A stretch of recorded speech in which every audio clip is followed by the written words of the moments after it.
Did you know that today is World Voice Day? Here to tell us more about how to keep our voice healthy is Barbara Messing from GBMC's Head and Neck Center. Welcome.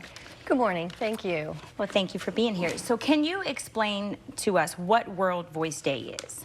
World Voice Day happens every year on April 16th, and it's a way for us to recognize the value and significance of our voices that we use in everyday life and how we can improve and make sure our voices are healthy and that we're using excellent vocal habits, because we only get one voice and we need it throughout our whole lifetime. So it's important. Right, so that's interesting. That's not something that you think about every day. What are some voice disorders? Voice disorders can range from being totally aphonic, where you have no voice, to dysphonic, where your voice will be raspy, gravelly, maybe you don't have enough volume or projection like you used to. You may have some pain in your throat. And the duration of the vocal problems is significant. So if it's laryngitis that lasts with a cold and then resolves, that's something that you would go maybe to your primary care doctor and find out about it.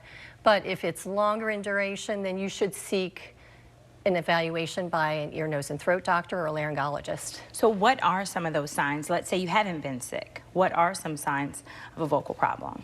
If you have raspiness in your voice and unable to use your voice in the same way, if your voice gets tired and maybe you have difficulty talking for long periods of time, start losing your voice, especially if you're a professional voice user and you're not able to use your voice in the same way you used to.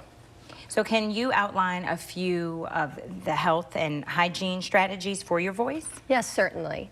So an important thing is to make sure your vocal folds are hydrated. And that's, of course, systemically through your whole body, but your vocal folds will feel that as well. So good hydration, drinking enough water is important. Not smoking, because that's an irritant to your voice, as well as drinking alcohol or any kind of other drying agents would affect the vocal cords as well.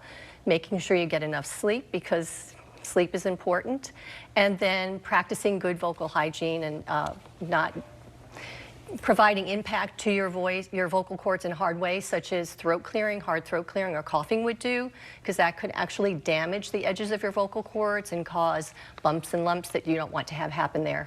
Really? Okay, so like yelling, coughing, all of that can affect you. Exactly. Wow. Okay, so what are some examples of voice therapy and some medical management of the voice disorders? Right. Well, first of all, voice disorders can be mechanical, structural, neurological, or behavioral. So we have to find out what the underlying issue is with the voice, and then voice therapy would involve, of course, vocal hygiene strategies that I have mentioned, as well as behavioral techniques. Vocal function exercises are very helpful to actually exercise the vocal folds, which can be done.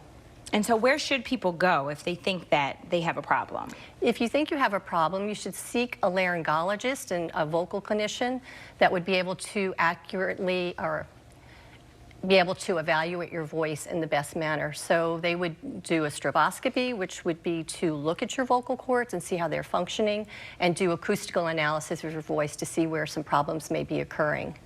Okay, so where can people find out more about you and knowing more about how to take care of their voice?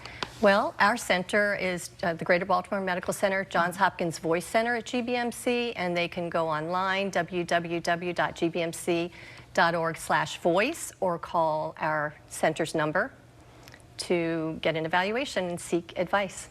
All right, well, thank you so much, Mrs. Messing, for being here with us. Thank you. Today. We appreciate you. Now,